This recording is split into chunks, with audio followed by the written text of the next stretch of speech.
techniquement de pouvoir mesurer ce qui se passe en termes d'impact, donc c'est-à-dire le côté volume par rapport au prix,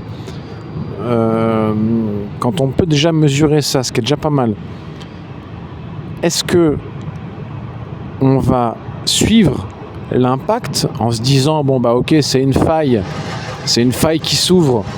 Quand je dis c'est une faille, c'est-à-dire que ça coûte pas cher de faire monter le prix. Si on reprend l'exemple, par exemple, imaginons qu'il y a 5 market order buy qui s'investissent et qui ont un gros impact sur le prix, qui font monter 10x, on se dit bon bah c'est pas cher de faire monter le prix, donc si c'est pas cher, bon bah on achète, ok? Ou est-ce que le raisonnement est inversé?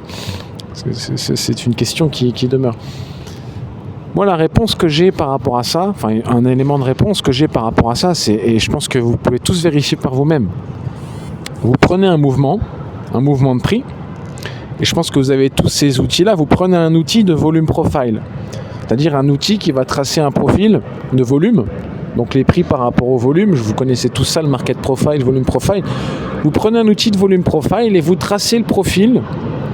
Vous tracez le profil du volume en partant du point bas jusqu'au point haut d'un mouvement. Et vous tirez le profil. On peut le faire dans Sierra, on peut le faire dans plein de trucs.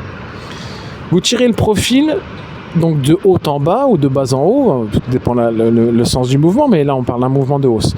Vous tirez le profil, donc là en l'occurrence on disait voilà, quelqu'un qui veut acheter 5 contrats market, il se fait exécuter avec 10 ticks de slippage, il veut acheter à 100, il se fait exécuter à 110. Vous tirez un profil de 100 à 110, un volume profil, et vous regardez où est-ce que se trouve la plus grosse quantité de volume exécutée. Elle se trouve où dans ce profil? Elle se trouve proche des 110 ou elle se trouve proche des 100? Ou elle se trouve au milieu? Et bien souvent, on voit qu'elle se retrouve tout en haut. C'est-à-dire que le mec se retrouve exécuté, la plus grosse quantité se retrouve exécutée en haut du range. Le mec qui veut acheter, s'il se fait slipper la figure, excusez-moi l'expression, pour pas dire s'il se fait slipper la gueule, il se retrouve, le mec il voulait acheter à 100, il se retrouve exécuté à 110. Il voulait acheter 5 contrats. Le premier a été exécuté peut-être à 100, le deuxième à 103, le troisième à 107 et les 2 autres derniers à 110. Et donc il a un prix de revient moyen à 100, 109, 110, peu importe, mais tout ça pour dire que le plus gros du volume, et ça on le voit quand on étudie le volume profile, le plus gros du volume est toujours exécuté à la fin du mouvement. C'est très très rare que c'est le volume au début du mouvement. Pourquoi? Parce que s'il y a du volume, ça veut dire qu'il a absorbé, qu'il a accepté. Donc s'il a accepté, absorbé, c'est qu'il n'y a pas de risque, et c'est que les mecs pas que les mecs se trompent, mais que les mecs sont en train d'acheter un prix qui est accepté, donc il n'y a pas de souci, et qu'on va probablement pouvoir repousser le truc en dessous. Voilà. Donc ça c'est assez vérifiable avec des outils simples comme le volume profile. Maintenant, c'est bien de pouvoir le voir en real time et de pouvoir même l'anticiper avec les carnets, avec les tapes. Donc voilà, je posais cette réflexion. La réflexion, pour résumer, est la suivante. Vous êtes en capacité de mesurer l'impact avec certains outils. Avec le MetaQuant, on peut très facilement mesurer les impacts. Voilà. Donc l'impact, on l'a vu, soit vous achetez quelque chose, prenons l'exemple d'un achat, soit on vous exécute au prix, donc pas d'impact, impact nul, soit, donc là j'appelle ça une exécution, on va dire fair, hein, on est dans la justesse, soit vous achetez, on vous exécute au-dessus du prix affiché. Donc là on est dans ce qu'on appelle du slippage positif, hein, on est dans du slippage, et à ce moment-là, vous payez plus cher que prévu. Et à ce moment-là, c'est probablement que vous êtes dans le bon sens, parce qu'on fait payer plus cher.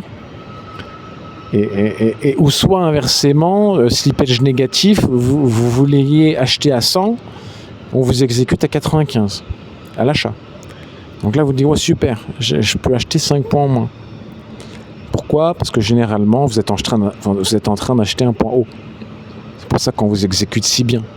C'est pour ça que l'offer est tant abondante et disponible et à des prix hyper attractifs.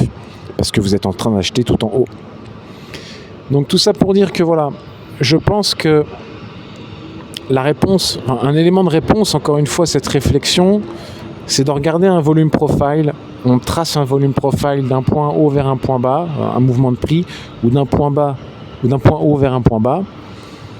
Et on regarde où est-ce que le plus gros du volume est exécuté. Et on voit généralement que c'est à la fin du mouvement.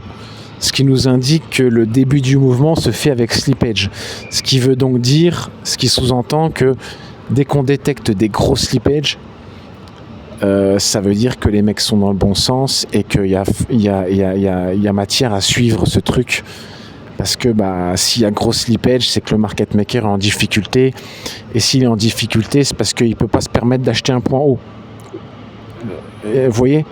Lui, le point haut, il le vend. Il ne peut pas se permettre de l'acheter. Donc si c'est très compliqué d'acheter, on revient toujours à ce concept. Si c'est très compliqué d'acheter, c'est que c'est que vous êtes sur un point bas. Si c'est très compliqué de vendre, c'est que vous êtes sur un point haut. Voilà, le market maker, lui, sur un point haut, il va vous donner de la liquidité uniquement pour acheter. Vous voyez ? Il va donner de la liquidité sur un point haut uniquement à l'offre. Donc vous pourrez acheter facilement, il n'y a pas de problème, parce qu'on est sur un point haut. Si vous voulez le vendre, là ça va être compliqué, parce que la liquidité au bid, elle sera minimale. Donc dès qu'il y a quelqu'un qui vend, ça aura un impact d'autant plus fort que si quelqu'un achetait. Parce que la liquidité au bid est drastiquement réduite à ces moments-là. Que ça soit visible ou que ça soit caché, la réalité c'est ça. Donc voilà. La réflexion est toujours ouverte.